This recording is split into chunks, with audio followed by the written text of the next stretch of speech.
किसान भाइयों, जय गौ माता, जय धरती माता। देखिए किसान भाइयों, मैं कई बार ऐसे वीडियो अपडेट करता हूँ जो प्राकृतिक खेती की ओर अग्रसर रहता है। मेरा उद्देश्य वीडियो बना के आपका समय वेस्ट करना नहीं है, सिर्फ आप सबको ये बताना है कि रासायनिक खाद डाल के हमने हमारा जीवन भी नष्ट हम कर रहे हैं और धरती माता को पूरी तरह से नष्ट कर रहे हैं। तो हमें इस धरती माँ को बचाना होगा, नहीं तो आने वाली पीढ़ी के लिए खाने के लिए अन्न नहीं मिलेगा। इसके लिए हमें प्राकृतिक खेती की ओर बढ़ना है और हमें उसमें ज़्यादा घाटा भी नहीं होगा, उपज भी बराबर बनी रहे। इसके लिए मैं आज अपने अहमदाबाद के श्री गोपाल भाई सुरतिया द्वारा संचालित बंसी गिर गौशाला का गोकृपम अमृत का एक कल्चर लाया हूँ 2 लीटर, जो मुझे ये कल्चर श्रीमान कुलदीप सिंह जी, जिला जालोर मालवाड़ा क्षेत्र से मिला है। आप श्री ने लाके मुझे दिया था। इसके साथ मुझे डालना है 2 किलो गुड़। ये गुड़ है जो मैंने पानी में इसको मिला दिया है। और ये 2 लीटर छाछ, ताज़ी छाछ चाहिए और देसी गौ माता की।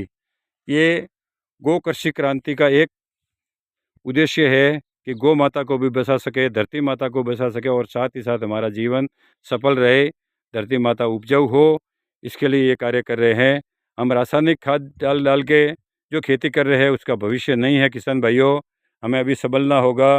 ज़्यादातर मेरे नवयुवक युवा बंधु किसान भाइयों से आग्रह है कि आप थोड़ी मेहनत कीजिए और प्राकृतिक खेती की ओर बढ़िए। किसान कर्ज मुक्त होना चाहता है तो प्राकृतिक खेती करनी पड़ेगी हमको। बिना प्राकृतिक खेती किए हम कर्ज मुक्त नहीं हो सकते हैं।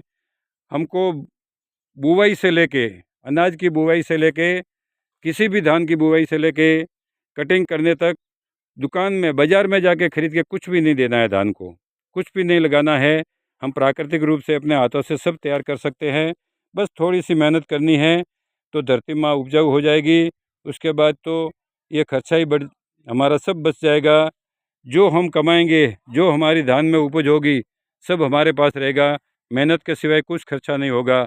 आज हम लाखों रुपए भले फसल पैदा करते हैं, लेकिन उसमें से 60 से 70% तो रासायनिक खाद वाले, रासायनिक बीज वाले, रासायनिक कीटनाशक वाले, रासायनिक खरपतवार वाले, फंगीसाइड, किस किस तरह की बीमारी है। ये बीमारी किस वजह से आई है किसान भाइयों?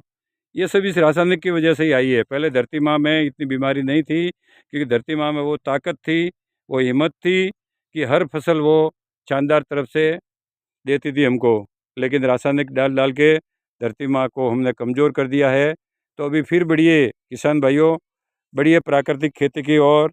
और हम सबको आगे बढ़ के इस धरती माँ की, गौ माता की और अपने खुद के स्वास्थ्य की और भारत देश के जनता के स्वास्थ्य के लिए प्राकृतिक खेती की ओर बढ़ना पड़ेगा।